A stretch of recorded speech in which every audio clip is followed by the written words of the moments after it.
નમસ્કાર વિદ્યાર્થી મિત્રો, હું છું ચાલા જયેન્દ્ર અને તમે જોઈ રહ્યા છો ગુજરાતી એજ્યુકેશન. વિદ્યાર્થી મિત્રો, આજે હું તમને ધોરણ 8 વિષય વિજ્ઞાન પ્રથમ સત્ર 2023 અને 24નું પ્રશ્નપત્ર સમજાવી રહ્યો છું. વિદ્યાર્થી મિત્રો, તે તમારે કુલ ગુણ 80 માર્કનું રહેશે અને તેનો સમય તમારે 3 કલાકનો રહેશે. તો જોઈએ પ્રશ્ન 1. નીચેના દરેક પ્રશ્નના ઉત્તર માટે આપેલા વિકલ્પોમાંથી સાચો વિકલ્પ શોધીને લખો. તો વિદ્યાર્થી મિત્રો, પ્રશ્ન 1 હશે તમારે 12 માર્કનો રહેશે. વિદ્યાર્થી મિત્રો, અહીંયા હું ખાલી પેપર તમને સમજાવું છું, એના જવાબો લખ્યા નથી. જવાબોવાળું પેપર હું પછીથી રજૂ કરીશ. તો જોઈએ નંબર 1. રાઈના પાકને કયા વર્ગમાં વર્ગીકૃત કરાય છે? તો તમે જોઈ શકો છો. નંબર 2. નીચેનામાંથી કયું કૃત્રિમ ખાતર નથી? નંબર 3. ઇન્ફ્લુએન્ઝા શાનાથી થતો રોગ છે? નંબર 4. શીતળાની રસી કોને શોધી હતી? નંબર 5. નીચેના પૈકી કયું અશ્મિ બળતણ નથી? નંબર 6. કોલસામાંથી કોક બનાવવાની પ્રક્રિયા દરમિયાન આડપેદાશ તરીકે કયો વાયુ મળે છે? અને નંબર 7. નીચેના પૈકી કયા બળતણનું કેલરી મૂલ્ય સૌથી વધારે છે? નંબર 8. પેટ્રોલ અને તેલથી લાગેલી આગ બુઝાવવા માટે કયો ઉત્તમ અગ્નિશામક છે? નંબર 9. સાતપુડા જંગલમાં કયા ઊંચા વૃક્ષો જોવા મળે છે? નંબર 10. ભારતનું પ્રથમ આરક્ષિત જંગલ કયું છે? 11 નંબર. કલિકા સર્જન પદ્ધતિથી અલિંગી પ્રજનન કરતું એક કોષી સજીવ કયું છે? નંબર 12. નીચેના પૈકી કયું સ્ત્રી પ્રજનન અંગ નથી?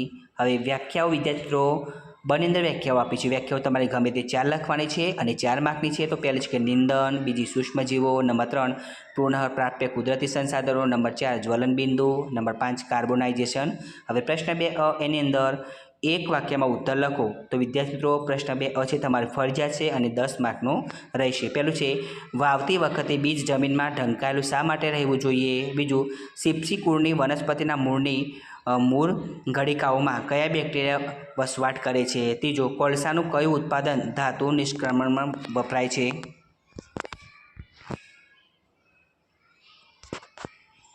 નંબર 4. સીએનજીનું પૂરું નામ જણાવો. નંબર 4. બળતણનું કેલરી મૂલ્ય દર્શાવવા માટેનો એકમ જણાવો. નંબર 6. જ્વલનશીલ પદાર્થ કોને કહેવાય? 7 નંબર. નાશપ્રાય જાતિ કોને કહેવાય? 8 નંબર. અભયારણ્યમાં શાના પર સંપૂર્ણ પ્રતિબંધ છે? નંબર 9. દ્વિભાજનથી પ્રજનન કરતા 2 સજીવના નામ આપો. 10 નંબર. ટેસ્ટ ટ્યુબ બેબી કોને કહે છે? હવે તફાવતના બે મુદ્દા લખો. ગમે તે 3 લખવાના છે અને 6 માર્કનું રહેશે. પહેલું છે ટપક પદ્ધતિ અને ફુવારા પદ્ધતિ. બીજું એલપીજી અને સીએનજી. નંબર 3 પ્રાણી સંગ્રહાલય અને વન્ય પ્રાણી અભયારણ્ય. નંબર 4 ફલિતાંડ અને ગર્ભ. હવે પ્રશ્ન 3 નીચેના પ્રયોગોનું આકૃતિ દોરી વર્ણન કરો. વિદ્યાર્થી મિત્રો, પ્રશ્ન 3 છે તમારે ગમે તે 2 લખવાના છે અને 10 માર્કનું રહેશે. નંબર 1.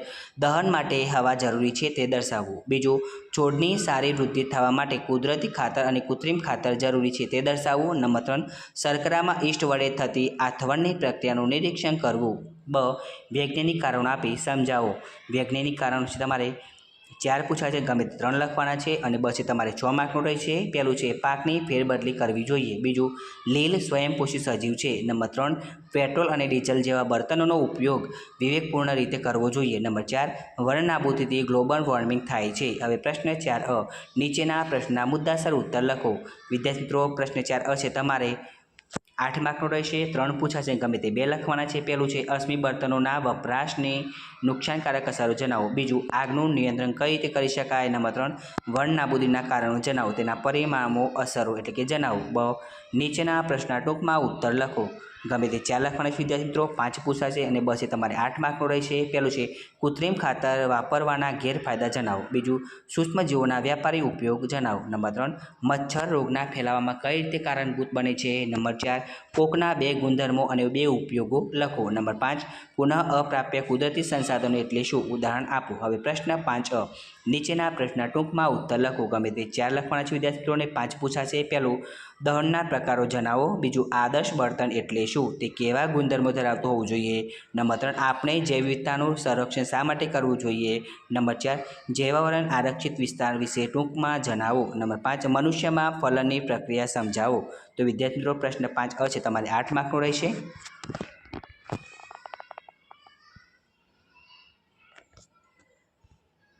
હવે નીચેનાનું રવિ પાક અને ખરીફ પાકમાં વર્ગીકરણ કરો. તમારે 4 માર્કનું રહેશે. મગફળી, વટાણા, ડાંગર, ચણા, સોયાબીન, મકાઈ, રાઈ અને ઘઉં. નીચેના વિધાનો ખરા છે કે ખોટા તે જણાવો. તમારે 4 માર્કનું રહેશે. પહેલું, કોક એ કાર્બનનું લગભગ શુદ્ધ સ્વરૂપ છે. બીજું, કેરોસીન અશ્મિ બળતણ નથી. નંબર 3, ભારતમાં પ્રાકૃતિક વનોની મર્યાદિત કટાઈ માટે વન સંરક્ષણ અધિનિયમ છે. નંબર 4, ભ્રૂણ એક જ કોષનો બનેલો હોય છે. તો વિદ્યાર્થી મિત્રો, તમને અમારી આ વિડીયો પસંદ આવ્યો હોય તો વિડીયોને લાઇક કરો, કમેન્ટ કરો, શેર કરો અને સબસ્ક્રાઈબ જરૂર કરો. ધન્યવાદ.